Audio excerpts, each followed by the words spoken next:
안녕하세요.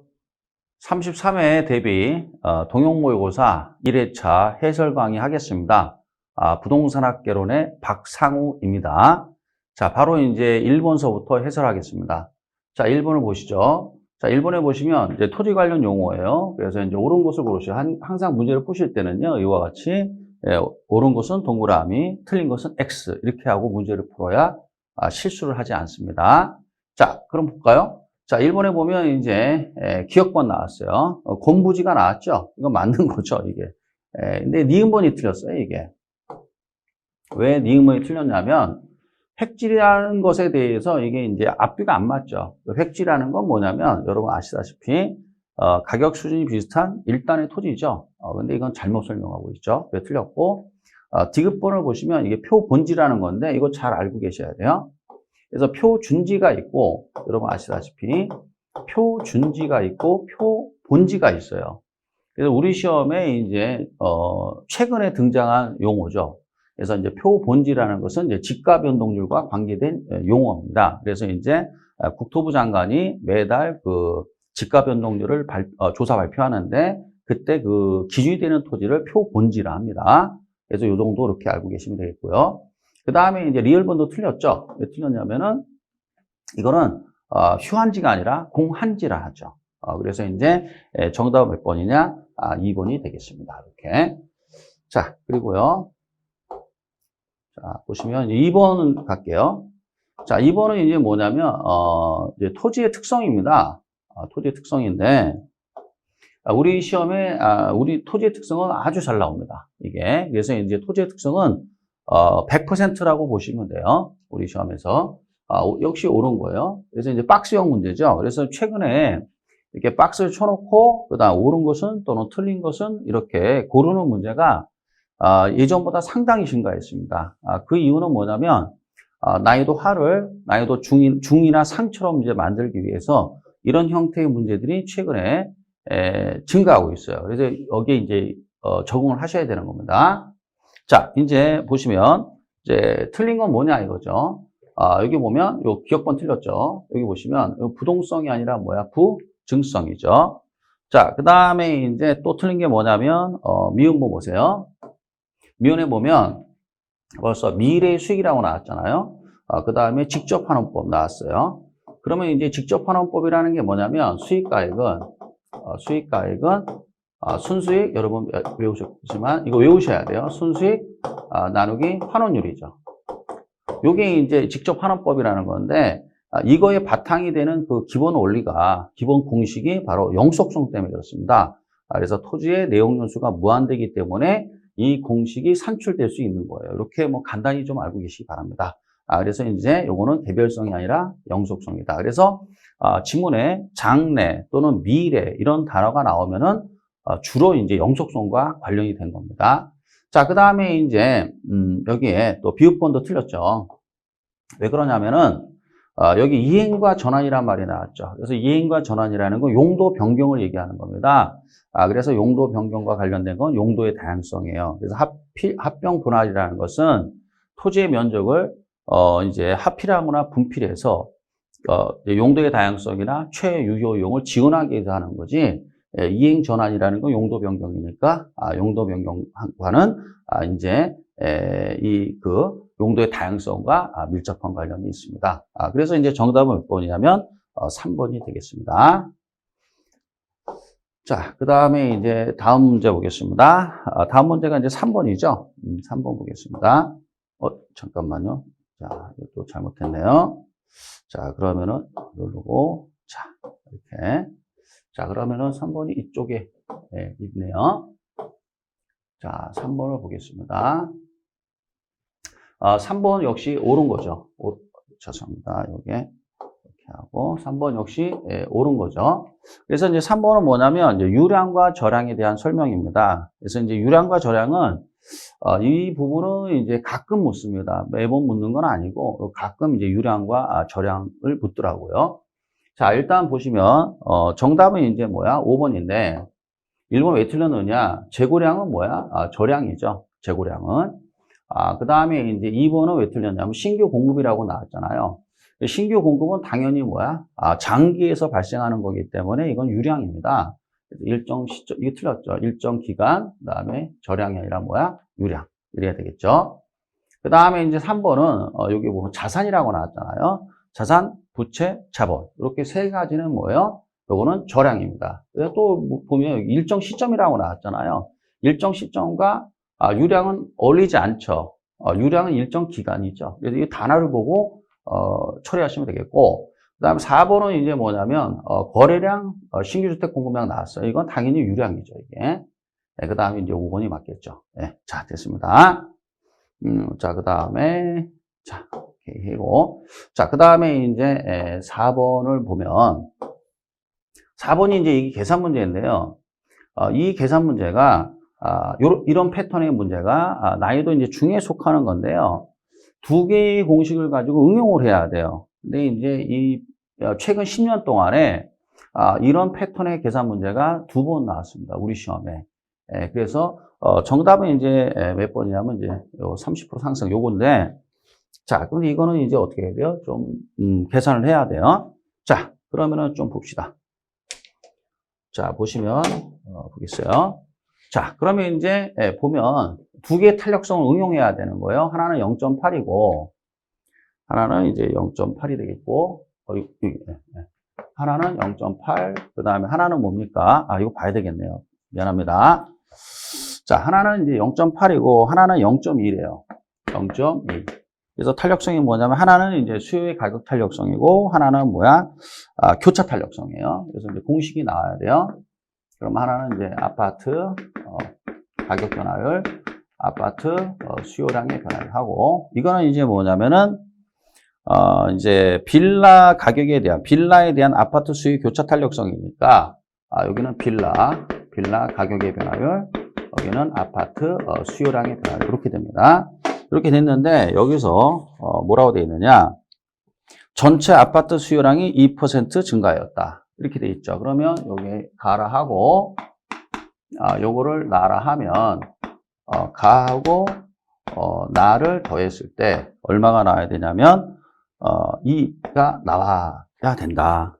이런 뜻입니다. 이때 어떻게 해야 돼요? 요 빌라 가격의 변화율을 구하시오. 이런 뜻입니다. 이 문제가. 자, 시간이 좀 많이 걸리겠죠? 그래서 이제 이런 문제는 계산 문제가 자신 있는 분은 이제 하시는 거고요. 이제 시험이 얼마 안 남은 관계로 자신 없는 분들은 버리는 문제가 되겠습니다. 자, 그런데 여기서 보면 가격이 5% 상승하였대요. 그럼 여기다 5% 상승하였다. 이렇게 되는 거죠. 그럼 이렇게 되잖아요. 다시. 그럼 뭐야? 마이너스 4가 되죠, 이렇게. 여기 플러스면 여기 마이너스예요. 이거 조심하셔야 돼요. 왜냐하면 가격과 수요량은 마이너스 관계이기 때문에 그렇습니다. 마이너스 4가 돼요. 그럼 여기 이제 마이너스 4가 돼요. 그럼 여기가 얼마야? 7이 돼야 2가 될 거 아닙니까? 그래서 여기가 플러스 7이 돼야 돼요, 이렇게. 근데 이제 아파트와 빌라는 대체제이기 때문에 대체제라고 나와 있죠? 자, 그래서 여기가 부호가 같은 거예요. 자, 부호 같다라는 건 뭐야? 대체제라는 얘기예요. 그러면 이제 이렇게 하면 되겠죠. 그렇죠? 그럼 얼마가 돼요? 이게 정답은 그래서 얼마야? 30. 그래서 이제 30% 상승 이렇게 되는 거죠. 이런 형태로 이제 문제를 푸는 겁니다. 자, 됐습니다. 자, 그러면 이제 다시 전자칠판으로 돌아가겠습니다. 자, 그래서 제가 4번을 설명을 했고요. 자, 그 다음에 이제 5번으로 이제 가죠. 자, 이제 5번으로 가겠습니다. 5번 역시 뭐냐면 틀린 것은 잠시만요. 제가 아직 익숙치 않아서. 네. 자, 그러면 이제 5번을 보겠습니다. 5번에 뭐야? 이거 틀린 것은 이렇게 돼 있어요. 자, 그럼 이제 정답은 뭐냐? 이제 2번이란 말이에요. 간단히만 설명할게요, 이거는. 자, 보세요. 여기 이제 키워드가 뭐냐면 이렇게 나왔죠. 가격 또는 임대료 이외의 요인의 변화로 이렇게 돼 있잖아요. 가격이 아니라 가격 이외의 요인이래요. 그러면 이거는 무슨 변화예요? 이거는 수요의 변화예요. 수요의 변화. 그럼 수요의 변화가 나오면 어떻게 돼요? 여기 쭉 보면 동일한 수요 곡선상에서 점의 이동이라는 무슨 표현이에요, 이게? 이거는 수요량의 변화라는 거예요. 수요량의 변화. 그러니까 따라서 이거는 수요량의 변화이기 때문에 문맥이 보니까 앞뒤가 안 맞는 거죠. 앞에서는 수요의 변화라고 뒤에서는 수요량의 변화라고 했죠. 이 틀린 겁니다. 그래서 그러니까 따라서 만약에 이것을 매끄럽게 하기 위해서는 어떻게 해야 돼요? 여기서 수요의 변화이기 때문에 이건 뭐라고 지우고 지워야죠. 지우고 수요 곡선 자체 이동이 나타난다. 이렇게 표현을 해야 되는 겁니다. 그래서 이제 이 경우에는 뭐야? 2번 틀렸고 2번 같은 문제가 우리 시험에 아주 잘 나오고 있습니다. 자, 됐고요. 그 다음에 이제 5번까지 했고, 그 다음에 이제 6번을 보겠습니다. 6번. 자, 6번을 봅시다. 자, 6번을 보면, 이번에는 이제 역시 틀린 겁니다. 틀린 것을 고르시오. 자, 그래서 이제 수험생 입장에서 이 6번 같은 문제 또는 5번 같은 문제를 많이 힘들어 한단 말이죠. 그 이유는 뭐냐면 지문 하나하나를 다 봐야 됩니다, 이게. 힘들죠. 시간 많이 걸리고. 그럴 때는 어떻게 해야 돼요? 자신 있는 분들은 빨리빨리 하시는 거고요. 그렇지 않은 분들은 이제 별 표시하고, 그냥 여기다가, 별 표시. 시간 많이 걸리는 건 이렇게 별 표시하고, 그냥 넘기는 겁니다. 넘기고, 그 다음에 이제 민법까지 다 풀고요. 그리고 와서 풀든지 찍든지 두 개 중에 하나입니다. 일단 시간 많이 걸려요. 특히 이제 수요 공급 물어볼 때 굉장히 시간이 많이 걸려요, 이게. 그러니까 그건 여러분들이 잘 이렇게 참고하시면서 공부를 하세요. 자, 그러면 이제 틀린 게 뭐냐? 이제 틀린 건 뭐야? 이거는 이제 고맙죠. 왜 그러냐면 1번이 틀렸거든요. 바로 답이 탁 나와버리니까 고맙죠. 근데 만약에 정답이 이제 4번, 5번에 와 있으면 다 일일이 봐야 돼요. 그거 이제 잘 유념하시면서 공부하시기 바랍니다. 자, 수요의 가격 탄력성이 1보다 작대요. 그럼 뭐 비탄력적이라는 거예요. 자, 비탄력이다. 그러면 이제 수요가 비탄력적이란 말이에요. 그럼 이 경우에는 어떻게 해야 돼요? 우리가 배운 대로 수요가 비탄력적일 때는 가격 또는 임대를 올려야만이 총수입이 증가하는 겁니다. 그러니까 따라서 비탄력적인 경우에 어떻게 해야 돼요? 전체 임대소득은 임대료가 상승함에 따라 감소한다가 아니라 요거 때문에 필요하죠. 증가한다. 이 고쳐야 돼요. 그래서 이제 수요가 비탄력적일 때는 임대인 입장에서는 평당 임대료를 또는 단위당 가격을 올려야만이 어떻게 해야 돼요? 총수입은 증가합니다. 그래서 감소가 아니라 뭐야? 증가. 이렇게 하셔야 돼요. 그래서 나머지 부분들은 여러분들이 이제 이렇게 보시면 되겠어요. 자, 이제 됐습니다. 자, 그 다음에 이제 어디로 가느냐? 이제 7번 보겠습니다. 7번. 이거. 이 7번 문제인데요. 이 7번 문제 이거 틀린 건데, 여기 이제 한국표준산업분류상 부동산 업에 대한 유형이 나와요. 이거 외우셔야 돼, 이거. 암기해야 돼, 이거는 무조건. 왜 암기해야 되냐면은 이게 한 2, 3년에 한 번씩 됩니다. 왜 내는지 저도 잘 모르겠어요. 2, 3년에 한 번씩 되니까 참고로 작년에 안 냈거든요. 재작년에 내고. 그러니까 좀 관심 있게 보세요. 이게 쉽습니다. 그래서 부동산 관련 서비스업 하면 뭐가 나와야 되느냐? 제일 먼저 뭐가 나와야 돼요? 제일 먼저 이제 관리업이 나와야 돼요. 관리업. 그 다음에 중개업. 그 다음에 감정, 평가업. 이게 이제 어떻게 해야 돼요? 이게 관리업, 중개, 자문 및 감정, 평가업. 이게 이제 관련 서비스업이란 말이죠. 그러면 이제 어떻게 해야 돼요? 여기서 2번을 보시면 여기 개발 및 공급업 나왔죠? 이거는 이제 뭐야? 임대 및 공급업에 속하는 거죠. 서비스업이 아니잖아요. 그래서 이제 나머지 부분들은 이제 전부 다 서비스업이죠, 이게. 요거는 이제 암기해야 되는 내용이에요, 이거는. 그래서 여러분들이 암기하시고 해결하시기 바랍니다. 자, 그 다음에 이제 자, 그 다음에 8번으로 갑시다. 이것도 제가 자꾸만 실수하네요. 자, 8번 봅시다. 8번. 8번에 보면 이제 요거 뭐냐면 이제 틀린 겁니다. 자, 자, 이렇게 하고. 자, 그러면 이제 틀린 것을 이렇게요. 자, 이제 시장에 대한 내용인데, 시장에 관련된 문제는 이제 잘 냅니다. 특히 잘 내는 게 뭐예요? 약성, 중강성, 강성. 이거를 잘 내요. 그 다음 할당 효율적 시장. 요렇게 네 가지를 잘 내요. 그래서 이제 보시면 되겠는데, 그럼 틀린 게 뭐냐? 틀린 게 이제 뭐예요? 4번입니다. 4번이 약성 효율적 시장이라고 되어 있잖아요. 그러면 이제 이 약성 효율적 시장이라는 것은 현재의 가치에 기술적 분석의 내용 또는 과거의 추세적 정보를 파악한 내용 정도만 가치에 반영된 시장이에요.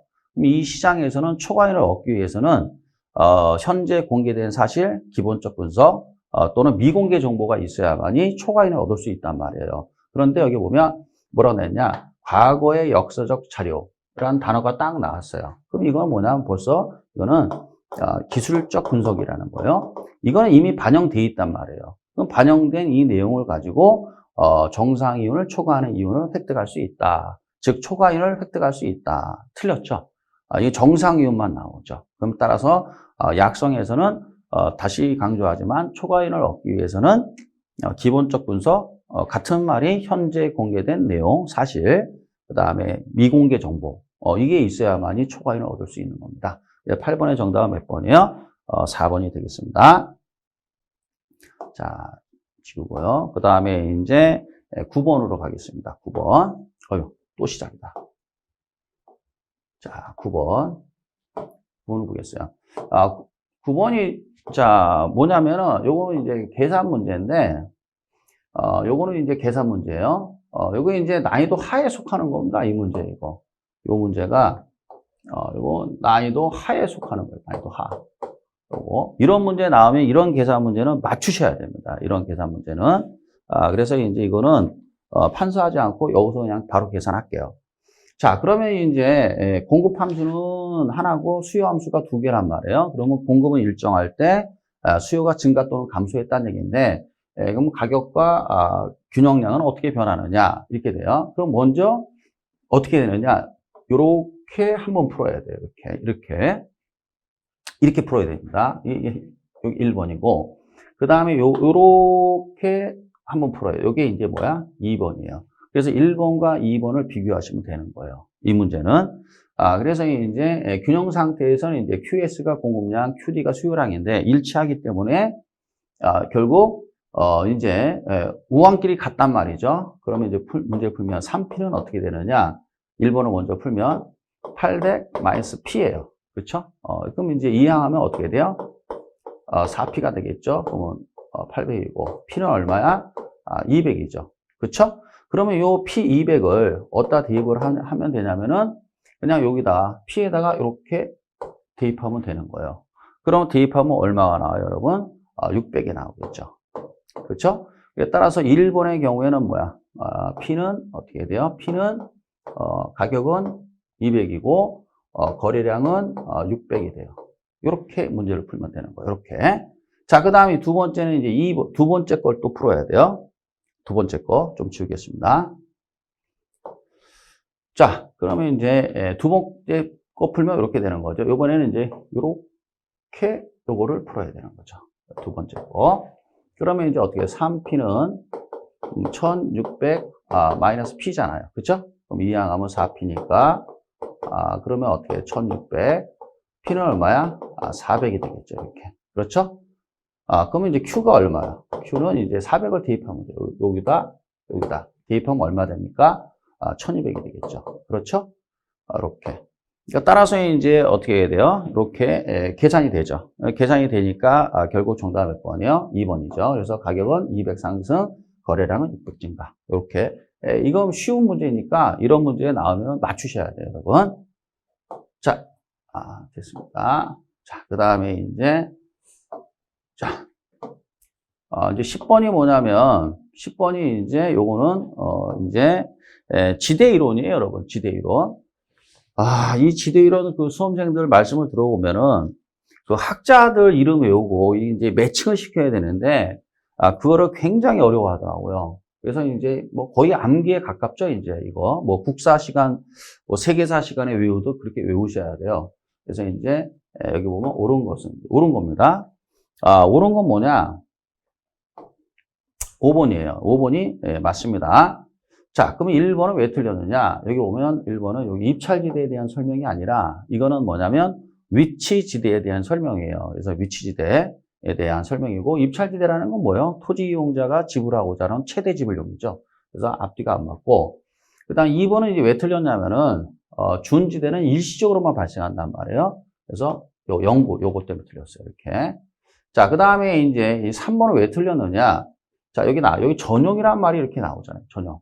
그래서 어떤 생산 요소가 다른 용도로 전용되지 않고 전용이라는 단어가 나왔어요. 그럼 이건 무슨 경제지대가 아니라 이건 전용 수입이죠.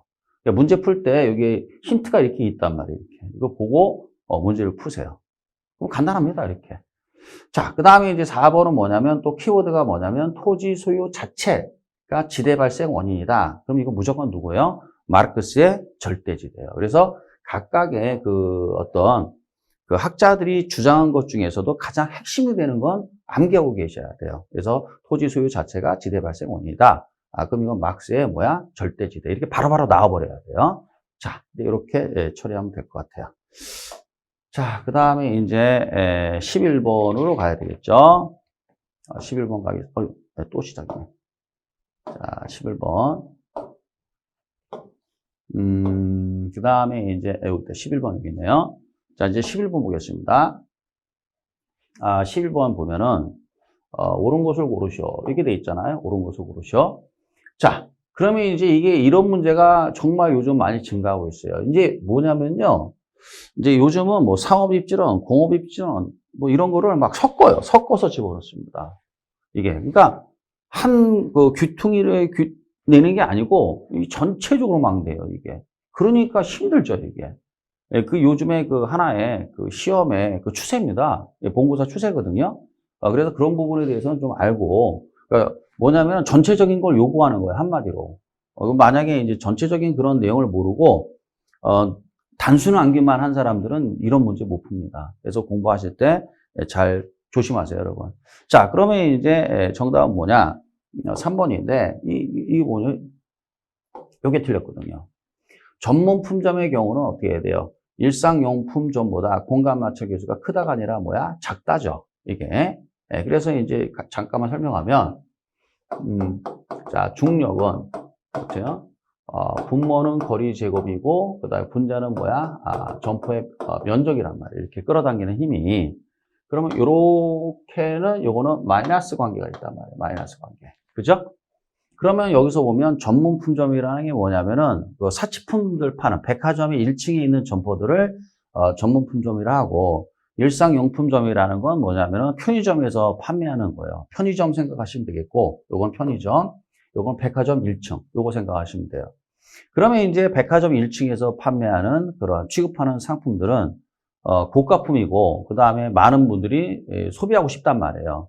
그렇기 때문에 어떻게 해야 돼요? 끌어당기는 힘이, 소비자를 끌어당기는 힘이 세요. 세니까 요 제곱이 뭐야? 마찰계수니까 요거는 작아져야 되겠죠. 그렇죠? 이렇게 이제 처리하시면 되겠습니다. 그래서 됐고요. 그 다음에 이제 12번. 12번 볼게요. 또 시작이다. 죄송합니다. 12번은 뭐냐면은, 여기 있네요. 이 문제는 뭐냐면요. 이거는 이제 허프 모형인데요. 이거는 좀 어려운 문제예요. 왜 어렵냐면은 단순하게 어떤 그 시장 점유율 이런 게 구하는 게 아니고요. 여기서 뭐냐면은 이게 C도시 인구 중에서, 자, C도시 인구 중에서 이 차지하는 비율이에요. 그러니까 따라서 A 할인점의 이용객 수는 C도시 인구의 몇 %인가? 이게 중요한 말이에요. 이게 이제 감정평가사 기출문제예요. 그래서 좀 감정평가사 문제는 조금 어렵습니다. 그래서 그걸 참고하시면서 이제 문제를 풀어야 되는 거예요. 일단 자, 우리 이제 일단 풀어봅시다. 일단 마찰계수가 봐야 되겠죠? 2네요. 이건 여기서 바로 풀게요. 자, 이쪽에서 풀면 되겠네요. 이렇게. 자, 그럼 A를 계산해 보면 A의 자 거리가 얼마입니까? 8의 제곱에 그 다음에 얼마요? 8,000. 그러니까 125가 나오고 죄송합니다. 125가 나오고 B는 어떻게 해야 돼요? 자, 거리가 얼마야? 2의 제곱에 그 다음에 2,000이니까 그렇죠? 그럼 500이 나오겠죠. 그렇죠? 500이에요. 그럼 여기서 이제 A만 구해야 되니까 A만 구하면 전체 더하니까 625분의 그죠? 625분의 얼마야? 125니까 계산해 보면 이제 0.2가 나오죠. 그럼 0.2가 나오니까 A 할인점의 시장 점유율은 20%가 되는 거예요. 자, 근데 이제 여기 보시면 20만 명인데 이 중에서 50%만 이제 할인점을 이용하니까 곱하기 0.5 하면 할인점을 이용하는 이용객 수는 10만이네요. 10만에 20%니까 어떻게 해야 돼요? 2만이 되겠죠. 그러니까 그러므로 A의 이용객 수는 얼마야? 2만이 되는 거죠. 2만. 그런데 C도시의 인구는 얼마야? 20만이죠. 20만. 그렇죠? 그래서 0.1, 10%가 되는 거예요. 그래서 2번이 정답이죠. 그래서 한 번 더 비틀었죠, 이렇게. 이런 게 이제 최근에 감정평가사 문제였습니다. 그래서 참고적으로 이렇게 보시면 되겠어요. 자, 그 다음에 이제 됐고요.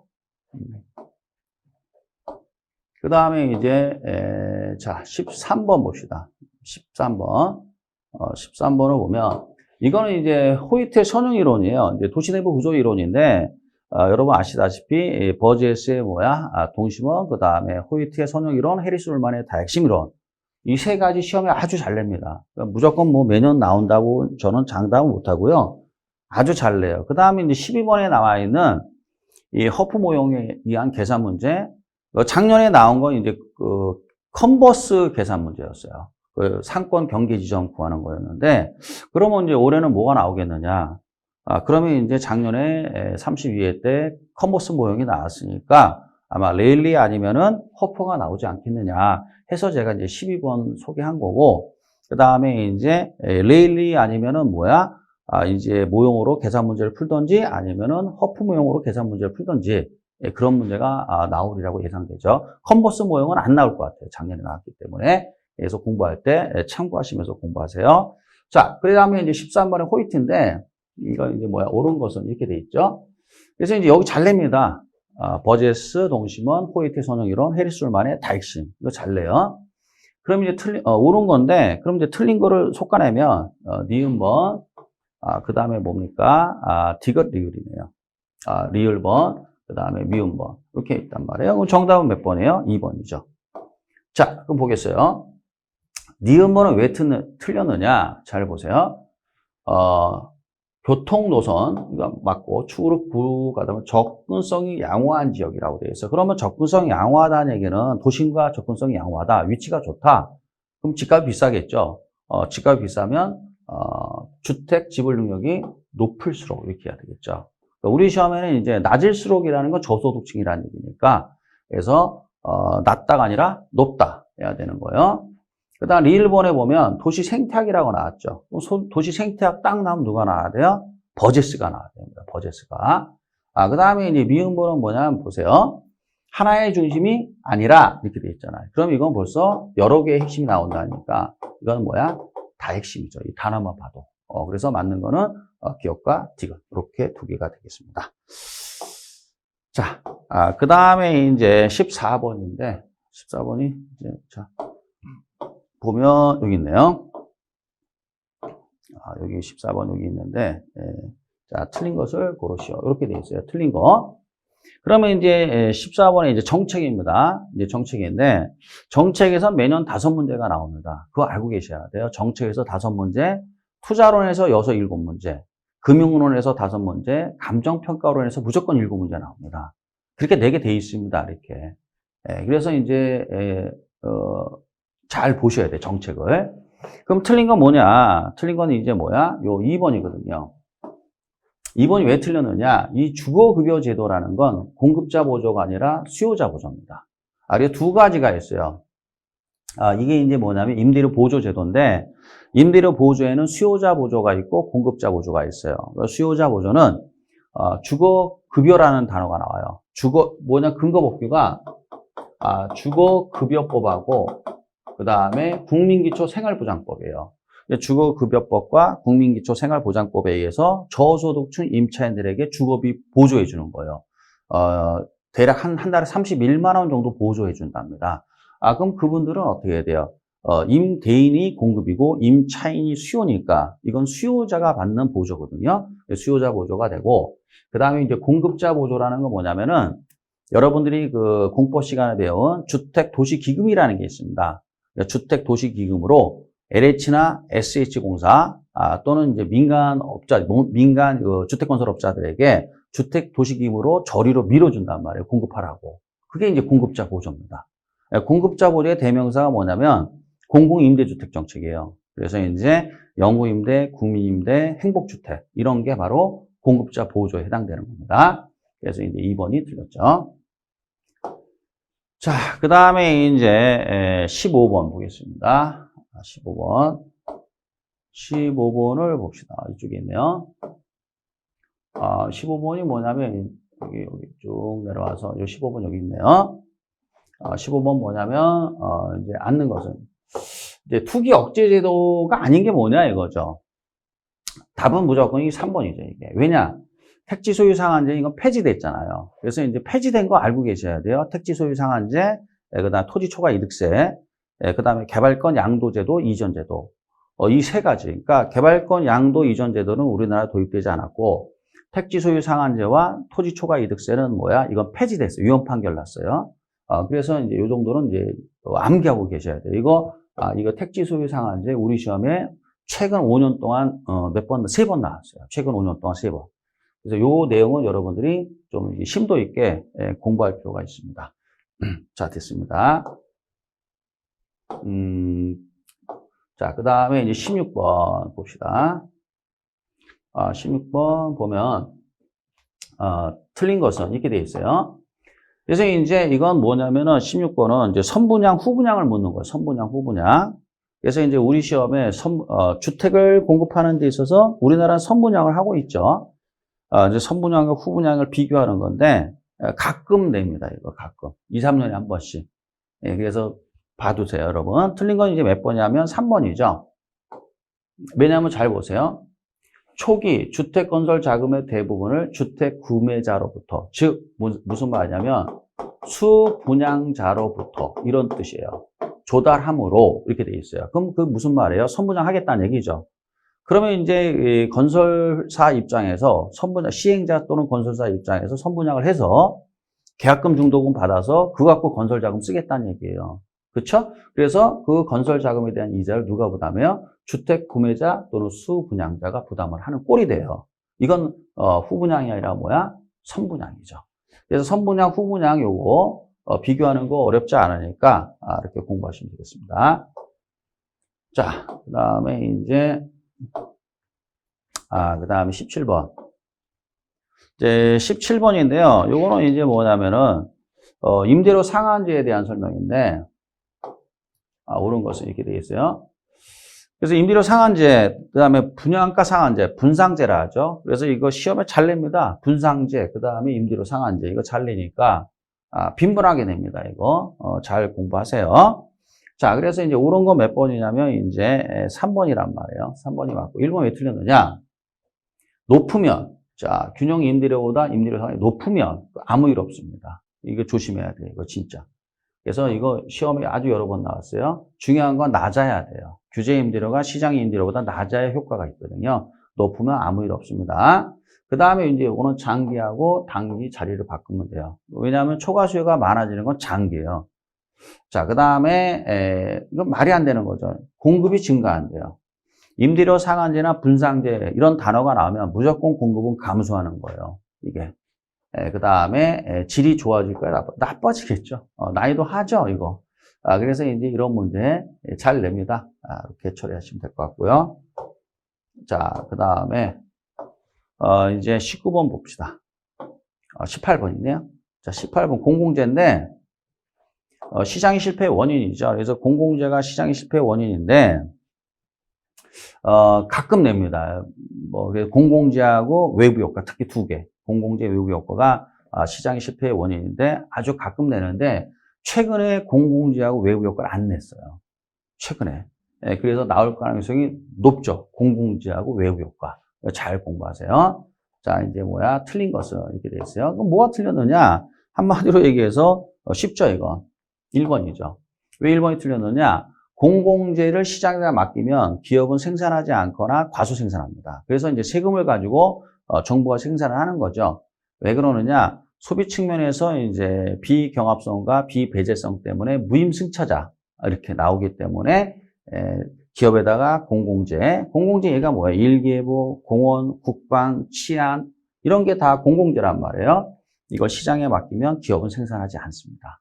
또는 과소 생산해요. 근데 여기 보면 뭐야? 충분히면 시장 실패 원인이 아니죠. 이렇게. 그래서 이제 1번이 틀렸죠. 난이도 하죠. 이렇게 보시면 되겠어요. 그 다음에 또 봅시다. 그 다음에 이제 19번인데, 요 19번이 이제 여기 투자론이란 말이에요. 이제 이 투자로는 7문제 납니다. 계산 문제 포함해서. 그래서 계산 문제가 좀 어려운 걸 일부러 내요. 왜냐면은 100점 맞지 말라고. 그런 거 어떻게 패스해야 돼요. 그래서 이제 이거, 이제 계산 문제 소개를 할 겁니다. 이런 문제 나오면 시간 많이 걸리니까 그냥 버리고 가는 겁니다. 그래서 이제 계산 문제 중에서 한 10문제 중에서 한 4문제, 말 문제 중에서는 3, 4문제는 그냥 패스하는 겁니다. 왜냐면 우리가, 안 배운 게 막 냅니다. 이런 건 넘겨야 돼. 그거 쳐다보고 있으면 어떻게 돼요? 여러분 낭패 봅니다, 진짜. 자, 근데 이거는 이제 할만해요. 그래도 배운 거기 때문에. 19번 보세요. 옳은 것은 이렇게 돼 있어요. 옳은 것은 이렇게 돼 있는데, 자, 그럼 틀린 건 뭐냐? 자, 마지막에 요게 틀렸단 말이에요, 이렇게. 그래서 정답은 뭐냐면은, 이제 정답이 3번, 4번이에요, 이렇게. 이게 맞는 건데. 자, 왜 미음이 틀렸느냐? 읽어드릴게요. 여러 투자안의 투자 우선순위를 결정할 때, 그럼 이건 뭐냐면, 투자 대안이 여러 개가 있다 이거예요. 그럼 여기 우선순위를 정한단 말이에요. 어느 게 이제, 우월하고 어느 게 열등하냐. 이걸 이제 선택을 해야 되는데, 여기 보면 순영가법 또는 내부승일법, 수익성지수법, 요 3가지가 있죠. 할인현금 흐름 분석법인데, 이 3가지를 가지고 돌렸을 때, 이걸 가지고 적용을 했을 때, 우선순위는 일치할 수도 있고 일치하지 않을 수도 있어요. 이 시험에 이거 여러 번 나왔죠. 그래서 잘 챙기시고, 그 다음 기억번은 이제 뻔한 얘기고, 니은은 뻔하고, 이거 디귿번이 뭐냐면, 부채란 말 나오면 이거는 뭐야? 부채의 내용이 자기자본 수익률에 미치는 영향, 레버리지 지렛대 효과란 말이에요. 그러면 부채를 많이 쓰면 자기자본 수익이 커질 수 있지만, 이건 플러스 레버리지 얘기예요, 이거. 있지만, 그러면 이제 어떻게? 부채를 더 많이 쓴다 이거죠. 그럼 잘못하면 파산할 위험이 커지죠. 이걸 금융적 위험이라 하고, 리을번에 나왔죠. 저당 수익률과 총 자본 수익률이 같대요. 총 투자 수익률과 저당 수익률이 같다. 이건 중립적 레버리지예요. 외우셔야 돼, 이거는.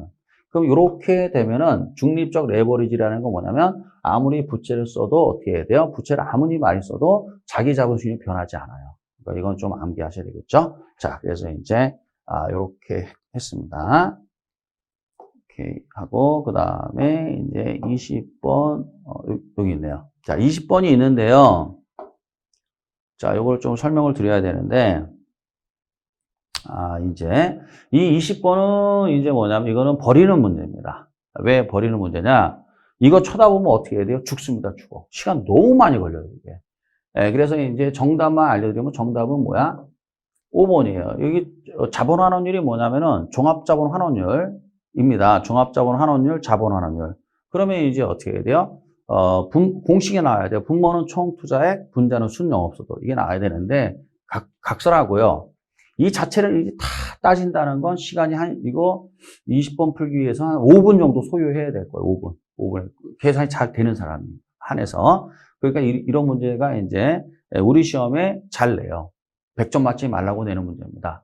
그러니까 이건 무조건 패스예요. 그래서 무조건 이 문제 딱 나왔다. 아이고, 아니구나. 그리고 별표지 딱 하고, 넘어간 다음에 나중에 민법 문제 다 풀고 와서 이렇게 적당히 찍던지 적당히 풀던지 하셔야 돼요. 정답은 이제 5번인데 설명해 드리면 일단 공식이 어떻게 해야 돼요? 이게 5번이 총 투자액분의 순영업소득이죠. 총 투자액이 15억이고 순영업소득이 1억 5천이니까 0점. 이게 맞죠? 정답을 해서 5번이고요. 나머지는 왜 틀렸는지 그냥 무시하셔도 될 것 같습니다, 여러분. 자, 그래서 제가 20번까지 설명을 했고요. 다음에 이제 21번서부터는 이제 잠시 쉬었다가 설명하도록 하겠습니다.